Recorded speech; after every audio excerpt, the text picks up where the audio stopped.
Hey, Alexia. Hey, Foster. Okay, so we have part two of a series that I don't know how many parts is going to be. But if you did not listen yesterday, we talked about this article from Business Insider about this company, Treehouse. They produce online courses, things like that, and they are doing something kind of crazy. And so first, we read the first half of the article. We talked about vocabulary, pronunciation with Alexia. Today, we're going to finish that, and then we will actually talk about the content of the article. Are you ready to go? Yes, may I continue? You absolutely may. Go for it. Treehouse CFO Michael Watson told The Atlantic that while Carson's motivation has always been to create a corporate culture that accommodates parents of young children and those who want to abandon the workaholic lifestyle, it also results in less wasted time and more creativity. Okay. So a lot of things here. First, CFO. What does CFO stand for? The Chief of Financial Organization. So close. Chief Financial Officer. Nah. And if you It's the head of the financial part. If you're interested in learning more about acronyms, like using letters to represent bigger words and titles, we have a lot of episodes on that. I believe episodes 45 and 46 of Inglês no Rádio, if I'm not mistaken. Okay, Alexia, so the word corporate. Corporate. Yes. I heard you say corporate. It's really hard. Yes. So a quick tip is most words that end in ATE in English, especially when we are using them as adjectives, we do not say ate, we say it. Just like I like it, right? Corporate. Perfect. So just two sounds, corporate. Corporate. Perfect. And the last thing I wanted to note, Alexia, can you say the word abandon? Abandon. Yes. So this is something I see in my students all the time. But I did say correctly. Yes, the student is always correct. No, seriously. I thought I was saying correctly. Okay, we can listen to the recording after. I was hearing abandon, but it's abandon. Okay? Mm-hmm. Cool. Any questions with vocabulary? No. I think a good thing to think about here with vocabulary, the word accommodates, when it says a corporate culture that accommodates parents of young children. A lot of times, Brazilians use the verb receive, like I'm receiving someone to my house. Yeah. Accommodates or hosting is probably a more natural way to say that. Mm-hmm. Okay? Okay. So, Cool. Next one. I think that when people aren't overworked, the chance for that light bulb to go off, that epiphany moment is increased, Watson told The Atlantic. Okay, so Alexia, what I want you to try to do is even if you are not familiar with the word, just give it your first shot and don't stop. So let's try that paragraph one more time. I think that when people aren't overworked, the chance for that light bulb to go off, that epiphany moment is increased, Watson told The Atlantic. Awesome. So first of all, do you know what a light bulb is? Of course not. I can show you what a light bulb is right now. A light bulb, it's the actual thing in a to lamp. Turn on and turn off.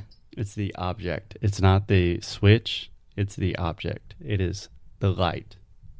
Hã? É a luz em si? Yeah, the actual light. A lâmpada. So Is it lâmpada?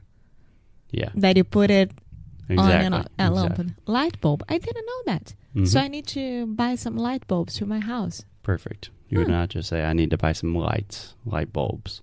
Yeah. So when he is saying the chance for that light bulb to go off, he is just saying metaphorically, like a light is turning on in his head. And do you understand the word epiphany? Mm-hmm. Okay. What do you think it means? You know you can't say yes to me and not expect me to follow up. Mas eu sei o que é uma epifania. Okay, explain it to me in English. I don't want to.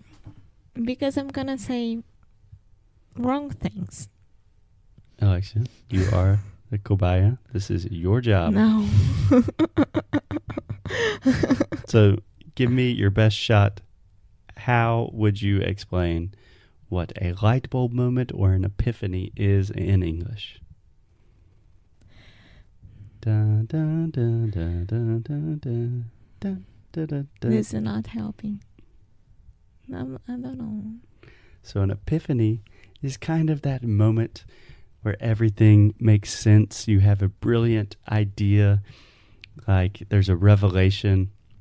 So imagine you were in the shower and you've been working on this project for a long time, and then all of a sudden, out of nowhere, you have that brilliant idea and you think, that's what I should do.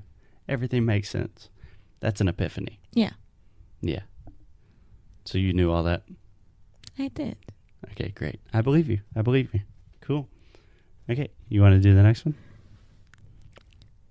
Tech companies tend to be more adventurous with the perks they offer because the field for recruiting top engineering and research talent is highly competitive, and exceptional benefits like the paid lunches and subsidized childcare Google offers, for example, give them an edge. Okay, so let's start with subsidized. Subsidized. Okay, so repeat with me. Subsidized. Yes. Subsidized. Perfect. Do you know what that means? Subsídio. Yeah, but in English? Yeah, it's when the company pays for it. Like it gives you subsides.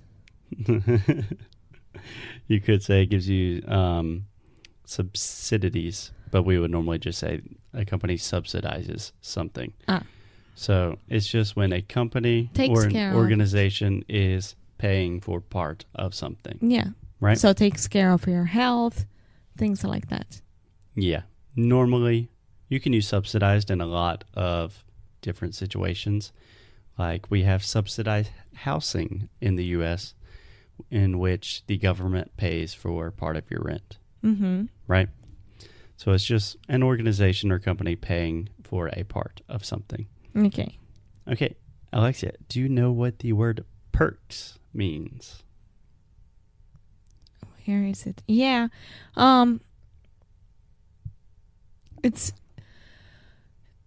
like the things that they offer, like, right? It doesn't mean something like, it's so hard. Yeah, it should be hard. Learning a language It's not something easy. Specific. It's what they offer. Yeah. So it's like a synonym for perks could be benefits. Yeah. Yeah.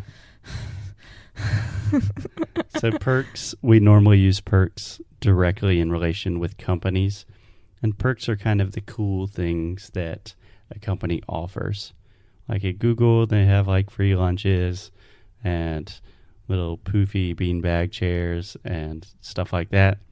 At Inglês no Cru, you can work when you want, wherever you want. You know, it's we don't have healthcare or things like that, but we have some perks. And finally, Alexia, can you say the word field? Field. Okay, so I am hearing you say feud, which would be like a feud, like a fight in the Middle Ages. So really try to exaggerate that L sound and say field. Field. Much better. Much better. Because a field. Yeah, so filled, like if something is filled with water. Yeah, that's the exact same pronunciation as field. Okay. Yeah. And finally, do you understand the phrase gives them an edge? Yeah, like it makes someone think about it better about this job than the other one. Right. It gives them an advantage. Yeah. exactly. Perfect. Could you try to use that in an example? What? The expression gives an edge. Inglês no Cru gives an edge for all the employees that wants to work at this company because we don't mind where the people live or anything like that. Live. Yeah, that's an okay example because we I don't couldn't think of any. have any employees. It's just you and me. So you could say, for example, like Barcelona has an edge because they have Messi, right? It's like an advantage, something that increases their chances of being positive or winning. Okay?